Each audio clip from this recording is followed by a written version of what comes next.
The Cumbres and Toltec Railroad is one of the most famous and beautiful railroads in North America, taking visitors along a stunning 64-mile-long route that features ghost towns, mountains, and gorges. And in today's video, we will be exploring the rich history of one of the last surviving remnants of America's westward expansion, how it was founded, its golden era, and how it avoided the scrapyards that so many other railroads ended up suffering through. Our story begins in 1871 when General William Jackson Palmer, a Union veteran and hero of the American Civil War, began constructing the Denver and Rio Grande Railroad with the goal of tapping into the rich mines and ranching communities of the rugged San Juan Mountains of Colorado and northern New Mexico. Palmer began by constructing the Royal Gorge route and originally attempted to head into New Mexico via Raton Pass. However, the Atchison, Topeka, and Santa Fe Railroad beat him to it, thus forcing Palmer to construct what would become known as the San Juan Extension, a beautiful route of the D&RG that would soon traverse the San Luis Valley and Cumbres Pass. Also, if you're enjoying, please consider subscribing with notifications turned on so you never miss a new video. Although construction on the Cumbres Pass portion began in 1877, the line wouldn't be completed until 3 years later. This was mainly due to absurdly steep grades, the amount of large trestles needed to get across certain parts of the valley, and the fact that at over 10,000 feet, Cumbres Pass was one of the highest and most difficult passes any railroad in the entire world had tried to get across at that point in time, and work was impossible during winter. Nevertheless, in August of 1880, the route was completed, and over the next decade, it would prove vital for the towns and miners of the area, with large amounts of ore coming from the nearby Durango and Silverton extension of the D&RG. Additionally, numerous towns were established along the line, such as Sublette, Osier, and Chama, while Antonito received a major economic boost. Life along the railroad would prove extremely difficult for the workers during the wintertime, with avalanches proving to be a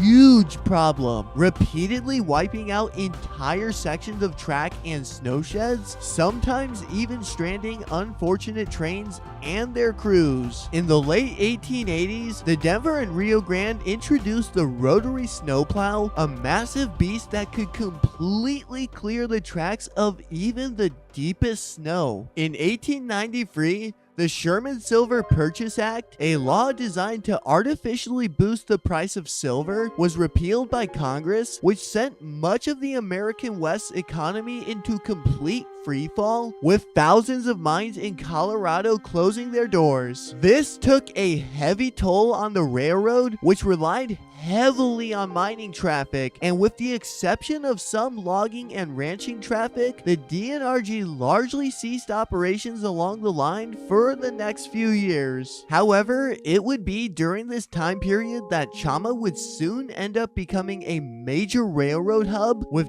dozens of new buildings being added to the D&RG's rail yard, many of which still stand to this day, as well as several sawmills springing up to support the ever-growing lumber industry, which had largely replaced mining as this branch's main source of revenue. The steam train was the only way in or out of most of the region, with some kids even riding in cabooses to school. This was also around the time when the D&RG started introducing heavier, more powerful locomotives to the line, with increasing tourism rates. During the early 1900s, Chama's yard would become busier than ever before, with the highest amount of lumber and cattle traffic it had ever received. In 1903, the first of the K-27 type locomotives arrived to transport freight and passengers over Cumbres Pass, and these locomotives could haul more tonnage than any other engines that had served over the pass up until that time. With the expansion of coal mining at the nearby town of Monero, New Mexico, there were up to 6 coal trains that ran between Chama and Antonito daily, with crews often being forced to work 18-hour days. Passenger ridership also began to increase, with the San Juan Express being introduced in 1910, which connected Chama to places like Durango and Alamosa. The outbreak of the First World War and America's entry into the conflict made day-to-day activities on the entire D&RG line substantially busier, with an increased demand for metal ores and coal, causing congested rail yards and train shortages all over the West. In December of 1917, 8 months after the U.S. declared war on Germany, President Woodrow Wilson nationalized the Denver and Rio Grande Western Railroad, placing them directly under federal control. With federal control came federal money, and the line's roadbed, decaying trestles, and facilities all saw major improvements, while crews saw pay increases and increased union strength, and the Chama yard became a 24/7 operation. When the D&RG finally regained private control of the line in 1920, it was better equipped and maintained than it had been in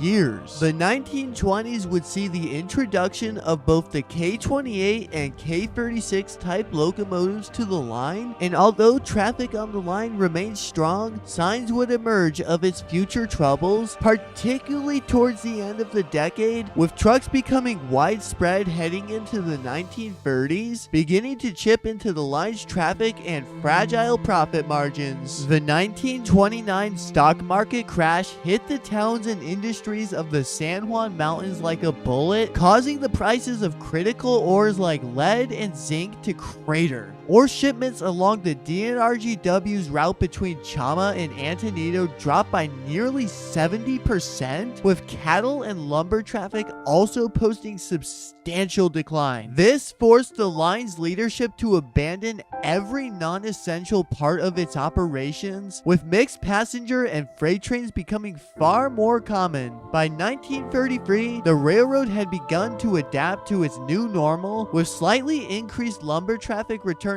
largely thanks to demand for New Deal program projects, with the Civilian Conservation Corps, Public Works Administration, and Works Progress Administration relying on railroads like the D&RGW to ship the necessary lumber for their projects, with much of the wood coming from the forests of Chama. The CCC in particular would have a major presence in the San Juan Mountains, constructing new Forest Service roads, telephone lines, and state parks, providing a desperately needed economic boost to unemployed young men throughout the region. Additionally, several New Deal reforms like the Wagner Act and Railway Labor Act strengthened union and employee rights, giving railroad workers more job safety, thus allowing the Cumbres and Toltec branch to continue to survive, even as the D&RGW filed for abandonment on other portions of the line. World War II would prove to be the last major surge on the Cumbres line, although FDR only briefly placed the line under federal control for a short time in 1943. Freight and military trains increased, with the lumber and ores that the train transported proving critical to the war effort's manufacturing. It was also during this time period that oil trains started becoming common along the line, after the construction of new refinery equipment and pipelines in northern New Mexico. With most young men being drafted into the military, many older veterans of the railroad stepped up to help out with the line's daily opportunities, while its maintenance budget stayed slim. Although American victory in the war would bring on the large post-war boom, beginning in the late 1940s, passenger and freight traffic along the line dropped to new lows, with the advent of mass car ownership and highways making the train unnecessary. While the the San Juan Express would be discontinued in 1951, the line stayed open thanks to the oil fields and continued lumber shipments. However, the D&RGW's turn to standard gauge made the narrow gauge San Juan lines increasingly unprofitable, with numerous lines, such as the Marshall Pass branch, being abandoned, along with several locomotives being sent to the scrapyards. In 1961, the Gramps Oil Refinery in Chama shut down, and with oil making up a majority of the line's continued shipments, traffic plummeted overnight, with only occasional lumber and cattle trains being run over the next few years. By 1968, almost all traffic had ceased along the line, with the track falling into disrepair, and it seemed like all hope was lost when that year, the Denver and Rio Grande Western filed to abandon and scrap the line, and in 1969, the ICC granted the railroad's request to abandon the last remaining portions of its once great narrow gauge empire. Railroad historians and preservationists knew that they simply couldn't allow the Chama line to be torn up, and just a few months before the Denver and Rio Grande Western was scheduled to begin tearing up tracks, the states of Colorado and New Mexico decided to purchase the entire 64-mile branch between Chama and Antonito, as well as a bunch of operating equipment for a price tag of $547,000. Although Colorado's fiscally conservative governor John Love was originally skeptical of the purchase, he was persuaded to support it after his advisors convinced him that the railroad wouldn't lose the state money and that it would boost economic development in the San Luis Valley. Over the next few years, the two states formed the Cumbres and Toltec Scenic Railroad Commission that governs the operations of the line, and in 1973, the railroad was added to the National Register of Historic Places, with summer tourism rates continuing to get higher and higher. In 1988, a non-profit organization called the Friends of the Cumbres and Toltec Scenic Railroad was organized to support restoration of different trains and railroad buildings, and since then they have restored countless rolling stock, locomotives, and other historic sites that the railroad would never have been able to do on its own, allowing the steam trains to continue chugging along for generations into the future.